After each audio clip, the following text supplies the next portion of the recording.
in terms of yoga and the brain is because your body and your brain work better when they're clean. Even if it did fail, I knew I could always go back to corporate. Teaching cafeteria workers who work so incredibly hard, teaching them about handling fresh produce, how to get more fresh produce into the schools. You need to tell people, bring a coffee to Coffee and Crystals.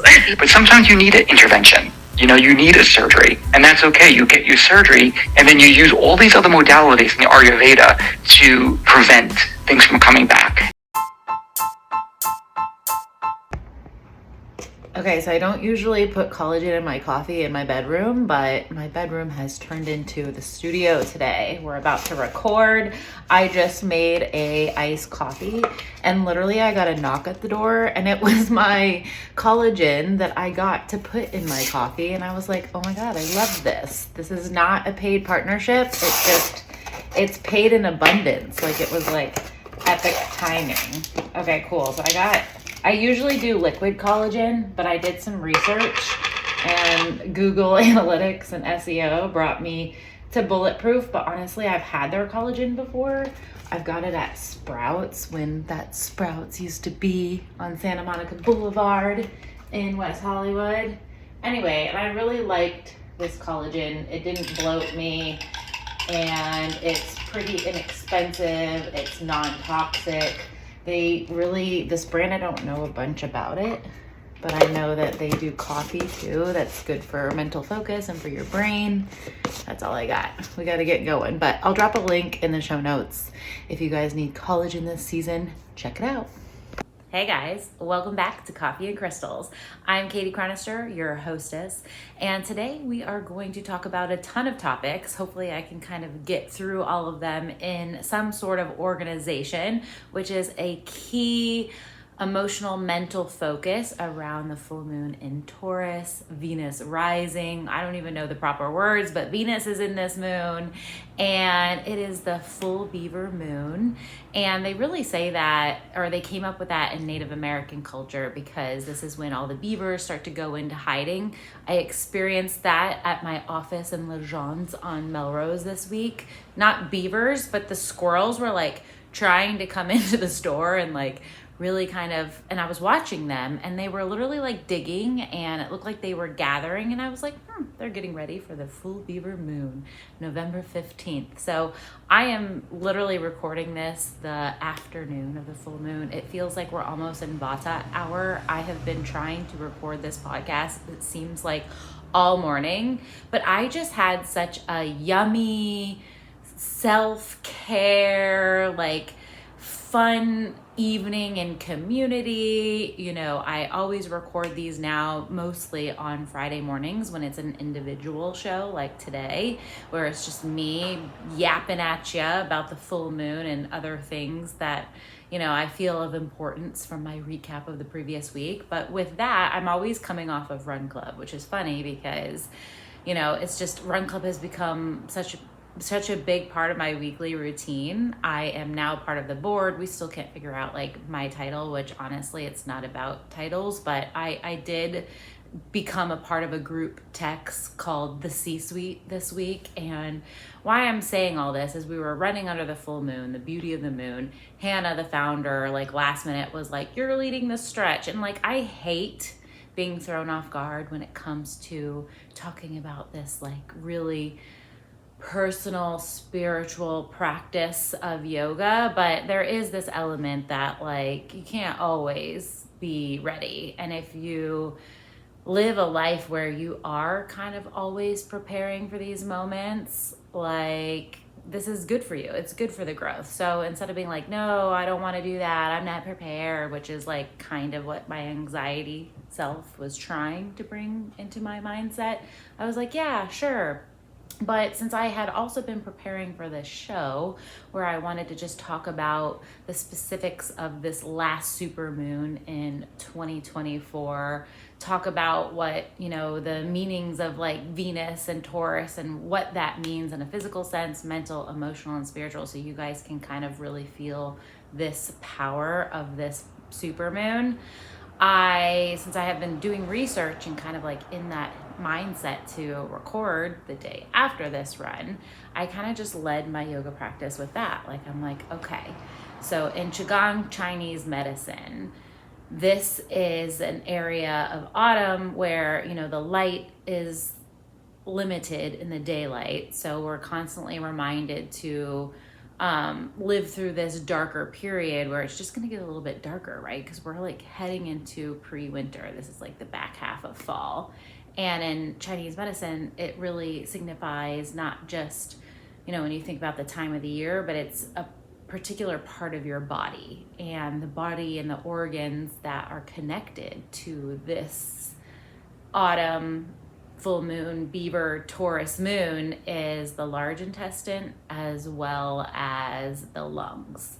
So the yin and the yang of that, the sun and the moon of like those body parts, if that's making sense to you. I feel like the best way to say what I mean when I say yin and yang is like feminine and masculine. So the lungs is the yin organ, the more feminine organ. So you can think about healing and opening up this part of your body where your lungs sit, which is your heart chakra.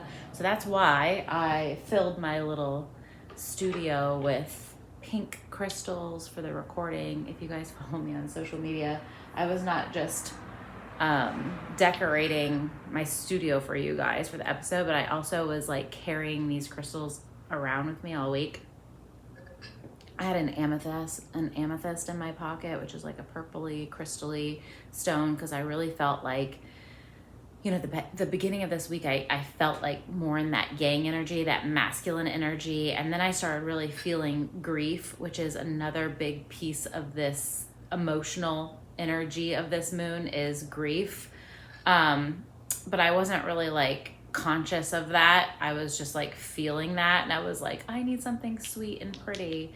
And then as I got closer and deeper into the research of today's episode and realizing that grief was actually, you know, emotion of the energy of this time period, I was like, okay. So that's why I was gravitating toward like a pinky tone crystal. But with that actual knowledge, I ended the back half of the week with rose quartz in my pocket. This is like a cute little like Buddha guy in rose quartz. So I was like, yeah, he's sleeping next to me. And then back to like the Taurus energy and what that means about this moon is, you know, the Taurus, I wrote notes that I'm like not even looking at. So I gotta make sure I stay somewhat on track. The Taurus is a ruling sign. So this full moon really invites us to not just slow down and think of the themes in your life that bring security, comfort, and material abundance. But that Venus part of the equation is really calling out like organization and clarity. And clarity and organization has just been organically big themes of like this transition, which I've been calling the winter arc, right? Like I talked about that in the last couple episodes, that I'm really trying to be disciplined and, you know, really intentional with my goals and getting up earlier and making sure I have a physical win in my day. If that's like a berries class or a hot yoga class, which I really like hate on, which is funny that I hate on hot yoga so much, but like, just so you guys know, like I'm still attending hot yoga. Like hot yoga is where I started my yoga practice. It was like in the heat of the summer in New York, and I started going to hot yoga because it was like a place where I could like feel like I could cool down, believe it or not, especially like in New York. It's like super humid and sticky in the summertime, and I just can't believe that that's how I got into yoga. So I am like hating on the fact that I don't like hot yoga because I don't like the idea, just what I know about the body and the science of like staying hydrated and keeping your electrolytes, which I know I'm jumping all over the place, but the large intestine, which is part of the organ that we're attached to in this time period in the Qigong Chinese medicine, if you're following me, that the large intestine is actually how you keep electrolytes, and it absorbs water in your body. And the large intestines, if you guys don't know where it's located in your body, it's like near the colon. So like your poop matters. Sorry, it's like gross. I'm a girl. Girls don't poop, but Poop health is really important because it is centering on the organ that's right around your colon. It also like literally wraps around the belly and your small intestine. So foods that are really important to this area of the body for water absorption and staying hydrated is, you know, fiber. And anyway, so that's what the problem I have with hot yoga now that I know more about yoga is like I spend so much time trying to keep my body hydrated. So I don't like the idea of going to yoga and like depleting all of my water supply and then not really, and like getting taken out of the practice so much because it's like so freaking hot in there. But part of my goals for the winter arc is to bring a little bit more like masculine energy into my workouts. Like I need more muscle definition. Proteins are really important for your lungs organs. So that's like when you're thinking about foods like leafy greens. Like I've also got a cup of my greens right next to me because literally I still haven't finished my greens from this morning, but I will. You guys have heard me talk about these greens before. It's literally like a scoop of powder. It's called the brand is Body Health. I love these greens because it has 8 servings of vegetables and fruits, and it's usually the first thing I put into my body, but I got put on a work call. I was like doing my hair, like look how cute my hair is. It's from those heatless curls that I'm always talking about on TikTok and on my stories. And I just was like taking the time to really take care of myself so I could jump on here today and like show up for you guys. But wow, I'm really going all over the place. You know, as a yoga teacher, I know that it's important to like plan your yoga class, but I'm going to be honest with you guys, it's also just as important to be fluid and to go with the flow as a yoga teacher. Because if you get so stuck on like the poses you wanted to teach and like the things you wanted to say, you are taking yourself out of being a teacher. And our responsibility as a yoga teacher is to teach to the students and teach to the bodies. Like if you're teaching a class that like your people aren't following, then like you're not doing your job as a yoga instructor. You kind of have to give the people what they need, and you only know that by observing. So we'll say that again. Give the people what you need, and you can only get that by observing, by listening. You know, these are all yin energy things, feminine energy things. But to circle back, I've been hating on hot yoga. But just so you guys know, I have been doing a lot of hot yoga lately. You know, I paused my Equinox membership because I just wanted to experience community again. And when I was thinking about, you know, my winter arc, my masculine energy, my yang, my large intestine, I was thinking about times in my life where I felt like I was in the best shape and I felt the most fulfilled. And I was doing a lot of berries classes. I was going to sweat yoga. It was a place where I would like bring friends because it's like just so close to where I live. You know, and it's fun. It's fun to like take yourself out of your own echo chambers. Okay, this was another side story because this is my show and we can ping pong all we want. But I like to give you guys a little bit of an update of like what I've been up to the last 7 days. And I did have this aha moment that it's actually been really awesome for me in this new chapter where like I was fired again. So I was telling my friend, like, you know what's really cool about being fired is you were like forced out of your echo chambers, out of like your routine of like who you're usually talking to. And I was like, it's been really awesome meeting new people because I'm constantly reminded how funny I am and like how good my stories is. And I know that feels like, oh my God, she's so full of herself. But I feel like it's actually a confidence booster to be like thrown out of your circle and like forced to make new friends, forced to be the new kid. And I think I've experienced so much trauma and just like self-doubt personally in my past where I cared what people thought about me. Cause like I can be a lot. And I think that that's kind of where I've gotten myself in trouble is kind of like stayed in communities, stayed in jobs, stayed in circles where I felt like those people like didn't like me.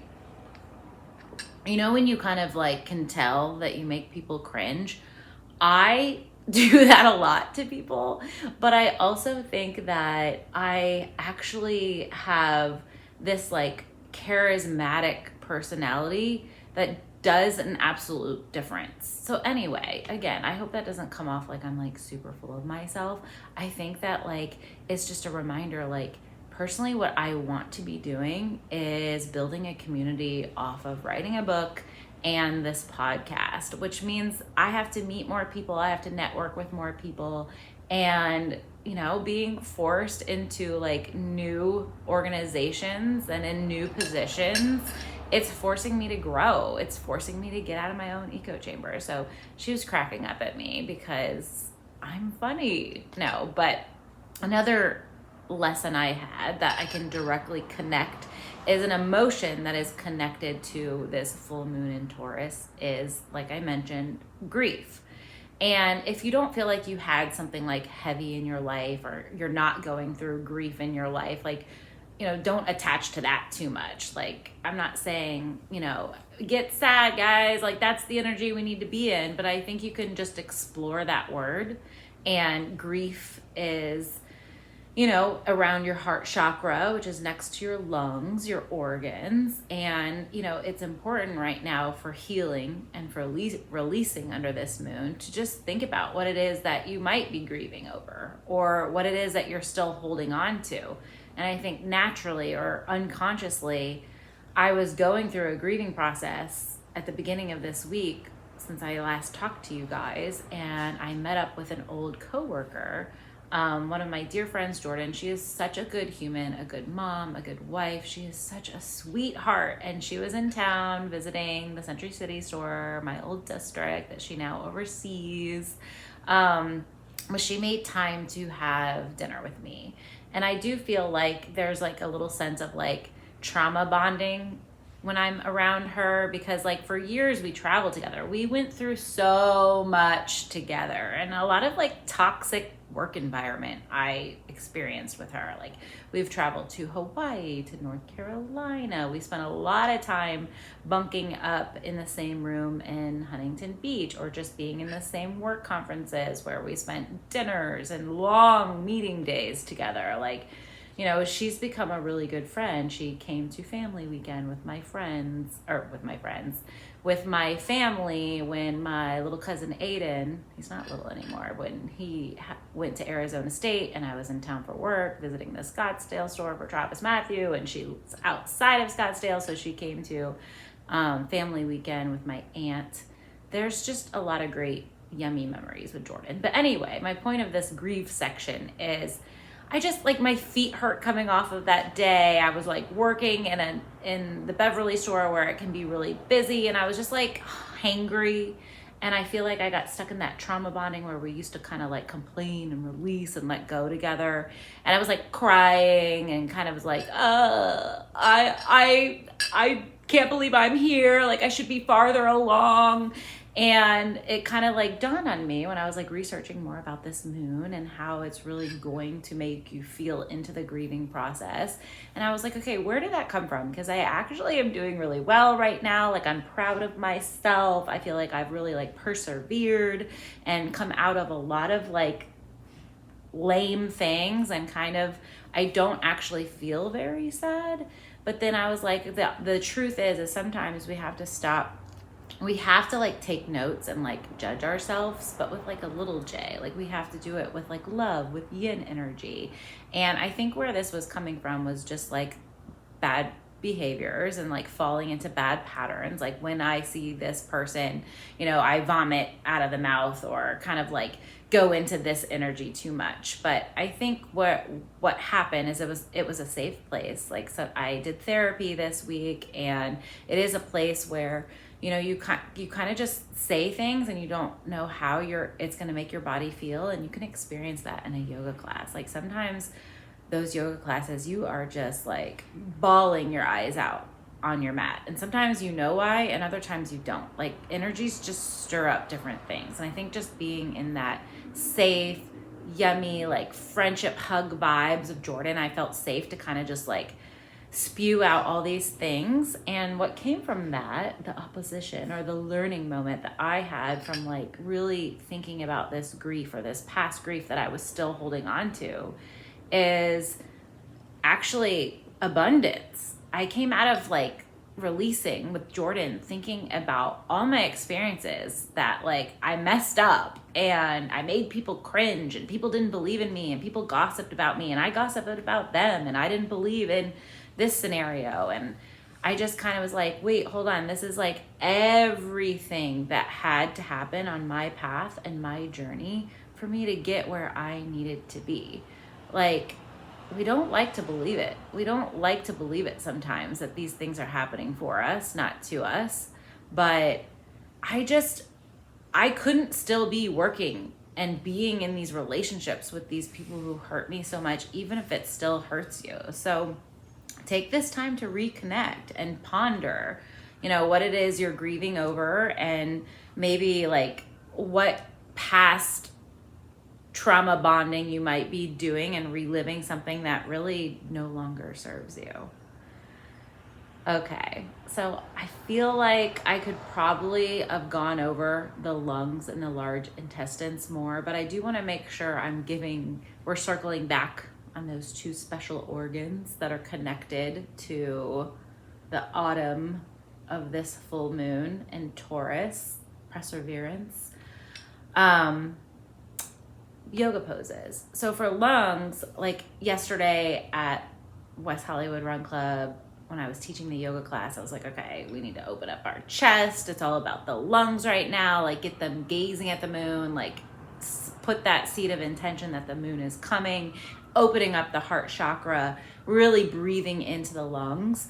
But as far as like really good yoga, asana, and pranayama, is definitely going to be something that you're really breathing deep into the lungs and wide into the lungs. So like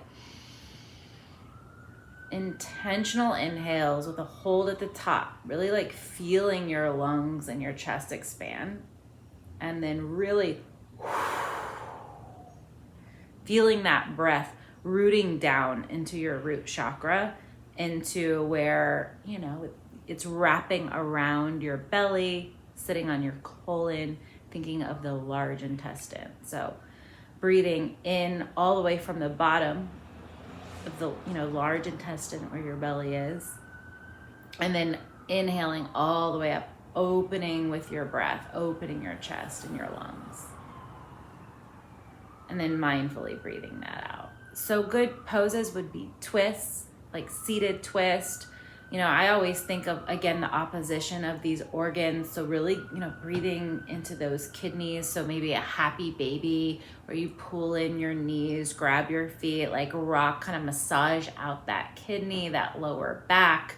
We were doing forward folds where I had them bring their hands up behind their back. So you're like leaning forward, letting like the release and the stress come off of your shoulders, which is on top of your lungs. So any tension there is really going to make you cave in on the shoulders. So, exercises to kind of lengthen the neck. Again, if you guys follow me on social media, I was posting about my neck therapy that I do for my neck, like kind of like a restorative fish pose. So releasing the neck, which in turn is releasing the lungs, and then just clearing channels down into that large intestine. So triangle pose, if you want something like strengthening with the legs, and you're keeping that chest open, but then you're also have a nice little twist in the lower intestines, and twisting open the heart and the lungs and breathing into that area. And we talked about foods, leafy greens, and what else did I want to touch on today?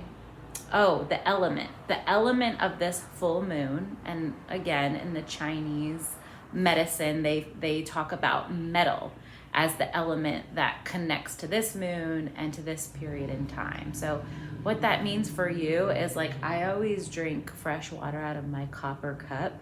So that's, a good way to make sure you don't, skip that in your morning routine. Is, it's part of the Ayurvedic medicine, as well as just like the healing properties of copper in your water, especially in the start of your day. So making sure you have that. I can always like link that in the show notes for you, like a good copper cup. And just like for pranayama, for breathing, you know, cooling breath. So pursing your lips and really breathing, inhaling and exhaling through your lips, and really just like feeling that cooling sensation. You know, it is still fall. Like in LA this week, it was so windy, like that windy vata energy. I talked about what vata energy means in a couple episodes ago, so you can check that out to hear more. But you know, it's still fire season, so you have to remember, like, it's easy to kind of get caught up in the wind. So grab onto that Taurus energy, which really promotes clarity and organization, and kind of closing out this episode in a spiritual sense in your spiritual body. Like, grab that clarity and that organization and dig into your wishes and your dreams. It's the full moon, okay? So it's not just about charging those crystals and spending time with community, like run club. We ran under the beauty of that full moon last night. It was so nice. But the spiritual rituals of this full moon truly are, you know, to relax and to restore. I did an Epsom salt bath. I did, you know, some self-care. I had a slow morning and really made sure I got a good amount of sleep. We feel so bad about sleeping too much or, you know, being lazy. This is the period of time where, you know, it's not just the light that is shortened, our energy is too. So by slowing down with the daylight, you can also speed up your life. Like having these spiritual practices of self-care and taking a nice warm bath and making yourself warm foods like a chili, like all these like physical, mental, emotional, and spiritual practices, like journaling, releasing. This is the yoga. And this is a way to gain clarity and organization. You gotta dream big. The only people who are hitting the goals and living in the purpose of their life are the ones that are staying organized. And the first step of that is staying organized mentally. And, you know, you can do that by making a plan in your journal and taking the time. You know, it's hard to be living in purpose. It's hard to be a yogi and to show up for yourself, because you are never going to be, you know, somebody that can make an impact on others if you're not making these small steps of organization towards your own goals. So, okay, quick break to talk about the Million Mile Project. So the Million Mile Project is a nonprofit organization that I am supporting this holiday season to raise money and awareness so that we can hit a 40K goal. And all this money and this goal is going towards getting people funding to get clean. It helps anyone struggling with substance abuse disorder, mental health issues. The aha moment that I keep having is that people actually want to be clean. People want to get sober. They just don't have the resources. And honestly, it was heartbreaking this week. And apparently this happens all the time. I'm new to working with MMP in this way, Million Mile Project. But, you know, I was like, does this happen? And apparently it happens a lot. Somebody called the hotline for funding and we're actually out of funding. So can you imagine, or can you just relate to someone who is reaching out for help and is unable to get it? And I know that we can all just know that we've been in recovery for something at one point in a time. Like, recovery means something different to all of us, but you don't have to be addicted to substance abuse to understand how hard it is to recover from something you're healing. And just think back about a time where you've reached out for help and you are unable to get it. This is what MMP is doing. So no donation is too small. There's a custom amount on the website where you can do $5 or $10, but we suggest from $2,500 to $2,500. If you are able to give $2,500, that really gets somebody into a program to start their journey in becoming sober. Another cool thing about MMP is it supports 6 months out of coming from recovery, because that also helps with just mentorship and finding a job and helping with financial issues, because sometimes like people just mess up their life after they come out of being like just slammed with all this guilt. They also have to like pick up the pieces of their life. So MMP just helps offer coaching and training for people who are trying to get sober. So let's connect further. If your organization or you personally want to get involved, we are also starting a LA Marathon run group, so you can raise money by joining the team. MMP will actually take care of your entry fee. You are just responsible for raising money for the nonprofit. So yeah, reach out. Okay, so to wrap up today's podcast, all about the full moon in Taurus, I wanted to actually end it with a little thought or excerpt from this book that I picked up from my bookshelf. I read something that was like, if you want to learn something new, pick up an old book. So I did just that. It's How to Own Your Mind by Napoleon Hill. I'll drop the link in my show notes if you want to grab this book too. But I literally just like opened a page, because this is one of these books that, you know, like no matter what you read, it's going to be impactful. And the universe just like knew that I needed something yummy to end this podcast with, because it was very connected. And I read this little excerpt, and it was talking about the little pig sausage, which was a story about the Wright brothers and how they believed they could build a machine that could carry a man safely through the air. The world belongs to men who believe. It always has, and it always will. I'll just paraphrase it. It basically says, make sure you have a game plan on how you are keeping your thoughts organized, because your thoughts is exactly what the universe brings you. So use the clarity and the organizational energy of tonight's full moon. And your yoga homework is to grab that journal, and I want you guys to make some wishes and to make some goals and put some actionable, organized steps to achieve your higher purpose.